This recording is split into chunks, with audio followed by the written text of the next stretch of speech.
Energy को लेके हमारे पास दो खबर है, एक अच्छी खबर है, एक बुरी खबर है। पहले हम बुरी खबर सुनाते हैं। This is the highest source of energy, और क्योंकि ये हाईएस्ट सोर्स ऑफ एनर्जी है, ये किसी भी पर्सन को उसके हाईएस्ट लेवल तक भी पहुंचा सकती है और किसी भी पर्सन को लोएस्ट लेवल में भी गिरा सकती है। लेकिन अच्छी खबर ये है, क्योंकि ये एनर्जी हमारे अंदर होती है, हम इसको कंट्रोल कर सकते हैं, इसके ऊपर कल्चर कर सकते हैं और इसको हम अपने हिसाब से कन्वर्ट और ट्रांसम्यूट कर सकते हैं। है ना खुशखबरी? ये डिपेंड करता है हमारे ऊपर, हमारे एजुकेशन के ऊपर, और हम जो सीखेंगे आज इस किताब में, जो सीखेंगे उसको हम कितना अपने लाइफ में अप्लाई करते हैं उसके ऊपर डिपेंड करता है। So welcome to my channel friends, through the book through the life. और जैसे कि आप सबको पता है, इस चैनल में हम बुक्स के सारे चैप्टर को डिस्कस करते हैं ताकि हम उन चैप्टर्स के थ्रू जा सकें और उसको समझ सकें और उसको अपने डे टू डे लाइफ में यूज़ कर सकें। सही में हम किताबों को बेस्ट फ्रेंड बना सकें। और अभी जो बुक हम डिस्कस कर रहे हैं उसका नाम थिंक एंड ग्रो रिच है, written by great author Napoleon Hill. आज का हमारा चैप्टर है सेक्सुअल एनर्जी ट्रांसम्यूटेशन। तो दोस्तों, अभी हम एक सिंपल बात बोलते हैं, जैसे हमारे खान पान को लेके, ठीक है। जब तक आप एक पर्टिकुलर डाइट फॉलो करते हैं, आप बिल्कुल हेल्दी रहते हैं ना। लेकिन जब आप उस डाइट में गड़बड़ी करते हैं तो आपकी हेल्थ खराब होती है। यानी कि आप जब अपने खाने को कंट्रोल करके रखते हैं अपने हिसाब से, अपने बॉडी के हिसाब से, तो आप बिल्कुल हेल्दी रहते हैं। लेकिन जब खाना आपको कंट्रोल करने लग जाए, यानी कि जो खाने की लालसा, खाना आपको कैसे कंट्रोल करेगी, जो खाने की जो लालसा जब आपको कंट्रोल करने लग जाती है तो आपकी हेल्थ धीरे धीरे बिगड़ने लगती है। तो डिफरेंस क्या है? ये संयम और असंयमता में। एग्जैक्टली यही होता है हमारी सेक्सुअलिटी के साथ। जब तक सेक्सुअल एनर्जी हमारे कंट्रोल में होती है तब तक ये हमें हमेशा पॉजिटिविटी के ओर लेके जाती है। लेकिन जब ये सेक्सुअल बिहेवियर हमें कंट्रोल करने लगता है, यानी कि वो डिज़ायर जब हमें कंट्रोल करने लगता है, तो हम नेगेटिविटी की ओर जाते हैं। इसको हम ब्रीफली वीडियो में डिस्कस करेंगे। दोस्तों, यहाँ पर एक बहुत ही सुंदर बात बताए हैं राइटर ने कि देखिए, आप पशुओं को देखे होंगे, है ना। तो जो बाकी जो प्राणियां हैं उनका जो सेक्सुअलिटी है वो हमेशा एक्टिव नहीं रहते। कोई प्राणी कौन सी मौसम में, कोई प्राणी कौन सी मौसम में, इस तरह से होता है। लेकिन ह्यूमन बीइंग ही ओनली क्रिएचर है जिसको ये पावर मिला है, वो हमेशा सेक्सुअली एक्टिव रह सकता है। तो इसका तो कोई वजह होगी। देखिए, इसका वजह ये है कि वो ह्यूमन बीइंग ही वही प्राणी है जो कि अपनी सेक्सुअल एनर्जी को कन्वर्ट कर सकता है, जो कि खुद को कंट्रोल कर सकता है, खुद की माइंड को कंट्रोल कर सकता है और उसको अपने हिसाब से चला सकता है और एक पॉजिटिव वे में खुद को विकास की ओर ले सकता है। इसीलिए ये पावर हमें मिली है। इस पावर का मिस यूटिलाइजेशन बिल्कुल मत कीजिए। दोस्तों, सेक्सुअल एनर्जी हमारे लिए एक वरदान है। अगर हम इसकी पॉजिटिविटी की बात करें तो बहुत सारी बातें किताब में लिखी गई है। कोई भी अगर सक्सेसफुल पर्सन है तो उसके पीछे कोई महिला की हाथ होती है। वो क्या है? बहुत सारे लोगों को लेके ऑब्जर्व किया गया है, बहुत सारे सक्सेसफुल लोगों को लेके ऑब्जर्व किया गया है कि उनका सक्सेस का जो प्रेरक शक्ति है कोई महिला ही है। हो सकता है उनके वाइफ हो सकते हैं, उनके लवर हो सकते हैं, उनकी बहन हो सकती हैं, या फिर उनके कोई कॉलीग हो सकते हैं, या फिर उनके साथ काम करने वाले कोई कर्मचारी भी हो सकती हैं, सुंदर से कर्मचारी भी हो सकती हैं। देखिए, पुरुष जो है वो हमेशा जो भी काम करता है, अपने आप को जिस लेवल में भी लेके जाना चाहता है, जो भी एक हायर विज़न रखता है, उसका कारण सिर्फ और सिर्फ यही होता है कि वो उस महिला को प्रभावित कर सके जिस महिला से वो खुद प्रभावित है। और अगर ऐसा नहीं है किसी पुरुष के मामले में, तो वो एक सिंपल लाइफ जी सकता है, लेकिन अपने आप को एक ऑप्टिमम लेवल तक नहीं ले जा सकता। ले जा सकता है, ये हर क्षेत्र में नहीं लागू होता, ले जा सकता है, लेकिन तब जब वो अपनी सेक्सुअल एनर्जी को कन्वर्ट करना सीख जाए, काफ़ी मैच्योर हो जाए। ऐसे आप बहुत से लोगों को देखे होंगे जिनके लाइफ में कोई महिला नहीं है, लेकिन वो लोग फेमस हुए हैं आफ्टर 40-50 फेमस हुए हैं। आफ्टर 40-50 उनको सक्सेस मिला है, क्योंकि उस टाइम तक वो लोग उस एनर्जी को कल्चर करना सीख जाते हैं।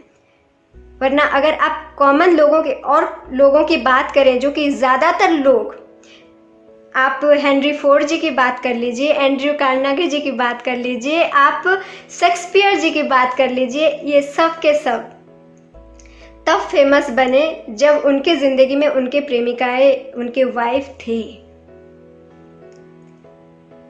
तो यहाँ पर ये बोला जा रहा है कि देखिए, इसका मतलब ये नहीं है कि आपको वाइफ ही चाहिए, आपको प्रेमिका ही चाहिए, जैसा कि आजकल लोग सोच रहे हैं। सेक्स एक अलग चीज़ होती है और ये पॉजिटिव वे में तब काम करती है जब उसके सेक्स के साथ प्रेम और रोमांस दोनों भावनाएं मिश्रित होती है। जब ये दोनों मिश्रित होती हैं तब सेक्स एक पॉजिटिव वे में काम करती है। लेकिन अगर आप सिर्फ सेक्स की भावना लेके अगर आप चलते हैं, ये धीरे धीरे आपके लिए एक नशा बन जाती है, आपकी एक आदत बन जाती है, जो कि आपको क्राइम भी करवा सकती है, मर्डर भी करवा सकती है, कुछ भी करवा सकती है। तो सेक्सुअल एनर्जी इसका जितना फ़ायदा है उतना लॉस भी है। लॉस तब है जब आप उसको एक सिर्फ और सिर्फ एक फिजिकल एक्टिविटी मानते हैं। ये एक फिजिकल एक्टिविटी नहीं है। Sexual relationship is not only your physical concern, it is a concern about your mental health, about your soul satisfaction, about that highest vibration। और आप जब उस हाईएस्ट वाइब्रेशन तक पहुंचेंगे, ऑटोमेटिकली आपको वो सक्सेस, वो सारी चीज़ें मिलेंगी ही मिलेंगी। इसीलिए बोला जाता है दोस्तों कि वो महिला ही होती है जो कि दुनिया को बना सकती है, दुनिया को बिगाड़ सकती है। इसका गलत मतलब मत निकालिए। जब एक महिला और पुरुष के बीच जब संबंध होता है, वहाँ पर तीनों के तीनों हाईएस्ट वाइब्रेशन मिले हुए होते हैं, जो कि प्रेम होता है, रोमांस होता है, सेक्स होता है। और जब ये तीनों वाइब्रेशन मिलते हैं तो वो दोनों के अंदर प्रेरक शक्ति बनते हैं। और जब वो लोग काफ़ी मैच्योरिटी के साथ उस एनर्जी को कन्वर्ट करना सीख जाते हैं, तो वो उनको अंदर से प्रेरित करता है अपने काम को और अच्छे से करने के लिए। लेकिन ये जब एक गंदी आदत बन जाती है, और ये डिज़ायर, जब आप देखिए, आप उस डिज़ायर को कंट्रोल करें तो पॉजिटिवली वो काम करेगा। लेकिन जब डिज़ायर आपको कंट्रोल करने लग जाएगा तो फिर क्या क्या होता है आप सब देख रहे हैं, हमें बताने की कोई ज़रूरत नहीं है ना। तो देखिए दोस्तों, जितने भी महान सिंगर बने हैं, महान स्पीकर बने हैं, महान पेंटर हैं, महान राइटर हैं, महान कवि हैं, आप बहुत सारे लोगों को देखेंगे, वो सब के सब एक उसी एनर्जी के द्वारा ही प्रेरित हैं। तो उस एनर्जी को बहुत ही ध्यानपूर्वक यूटिलाइज कीजिए। अगर हम उसका यूटिलाइज करना नहीं सीखते हैं तो वो ऑटोमेटिकली वेस्ट हो जाता है। तो उसको हमें वेस्ट नहीं करना है, उसको हमें ट्रांसम्यूट करना सीखना है।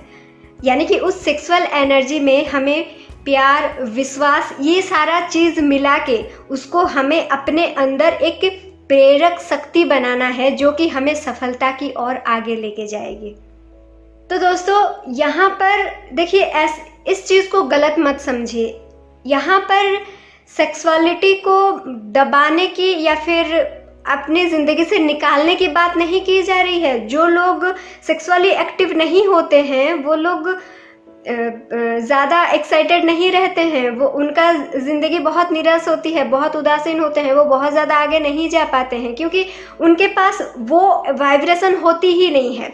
यहाँ पर बात की जा रही है उस एनर्जी को कन्वर्ट करने की। देखिए, हम एक आम एग्जांपल देते हैं जिसमें आपको बहुत अच्छे से समझ में आएगी। जो हम बुलक्स जो होते हैं ना, उनको उनका जो सेक्स ऑर्गन होता है उसको कन्वर्ट कर दिया जाता है। तो उसको जब उसकी सेक्सुअलिटी को जब कन्वर्ट कर दिया जाता है तो वो मतलब वो बहुत ज़्यादा इफ़ेक्टिव होता है, वो बहुत ज़्यादा स्ट्रॉन्ग होता है और वो उसको जो भी काम दिया जाता है वो एकदम बहुत अच्छे से कर पाता है। लेकिन अगर उसी क्षेत्र में उसके सेक्स ऑर्गन को निकाल दिया जाए या फिर काट दिया जाए तो वो कोई काम का नहीं रहता, क्योंकि उसके अंदर वो एनर्जी ख़त्म हो जाती है। तो यहाँ पर हमें उस सेक्सुअल एनर्जी को दबाने की या मिटाने की बात नहीं की जा रही है, हमें उस एनर्जी को फील करना है और उसको एक पॉजिटिव वे में ट्रांसम्यूट करने की बात की जा रही है। आप बहुत सारे एग्जाम्पल आप देखे होंगे, अगर आप YouTube में जाएंगे बहुत सारे वीडियोस आपको मिलेंगे। तो मुझे पता है सिर्फ इसी किताब से मैं भी क्लियर नहीं हुई थी इस चैप्टर के बारे में। आप बहुत सारे वीडियोस में जाइए, कैसे एग्जैक्टली कन्वर्ट किया जाता है, इसका बहुत सारा प्रोसेस होता है, मेडिटेशन के थ्रू हो सकता है। देखिए, अगर हम इसका एक जिस्ट बताएं ना, जो हम पढ़े हैं इस किताब से नहीं, हम अपने एक्सपीरियंस से बताते हैं, जो हम पढ़े हैं, जो हम एक्सपीरियंस किए हैं, वो ऐसा है। देखिए, सेक्सुअल डिज़ायर होना ये एक आम बात है, इसको एक्सेप्ट कीजिए। पहले जो हमारे दिमाग में होता है ना कि सेक्सुअल डिज़ायर होना एक गलत बात है, ये बहुत अच्छी बात है। इसका मतलब ये है कि आप उस वाइब्रेशन में हैं। तो अभी क्या है, जब आपको सेक्सुअल डिज़ायर हो रहा है, इसका मतलब ये नहीं कि अभी हो रहा है तो अभी आपको सेक्स ही करना है, नहीं, आप और कुछ भी कर सकते हैं और उस टाइम पर आप कुछ भी करेंगे माइंडफुली। अगर आप देखिए, जैसे मैं कविता लिखती हूँ तो मैं कविता लिखने बैठ जाती हूँ, किताब पढ़ने बैठ जाती हूँ, या फिर ओनली सिर्फ आप एक्सरसाइज भी करने लग जाते हैं ना, तो आपकी वो एनर्जी, आप जो भी काम कर रहे हैं, कविता लिख रहे हैं तो आपकी क्रिएटिविटी और ज़्यादा काम करेगी।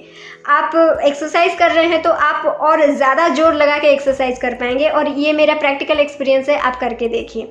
और बहुत सारे किताब है, जैसे multi orgasmic man written by Mantak Chia, आप इस किताब को भी फॉलो कर सकते हैं, जिसमें बहुत सी चीज़ें सेक्सुअलिटी और वाइटलिटी को लेके लिखा गया है। और हम सिर्फ यही चाहते हैं कि आप ये जो हाईएस्ट एनर्जी है इसको कल्चर करें, इसको जाने, इसको पहचाने और इसको ट्रांसम्यूट करना सीखें, ताकि हम सब मिलके अपने इस हाईएस्ट एनर्जी को एक बहुत ही बढ़िया रास्ता में यूज़ कर सकें और सब कोई मिलके एक बेहतर ज़िंदगी, एक बेहतर दुनिया बना सकें। सो मिलते हैं हम अपने नेक्स्ट चैप्टर में। Till then bye bye.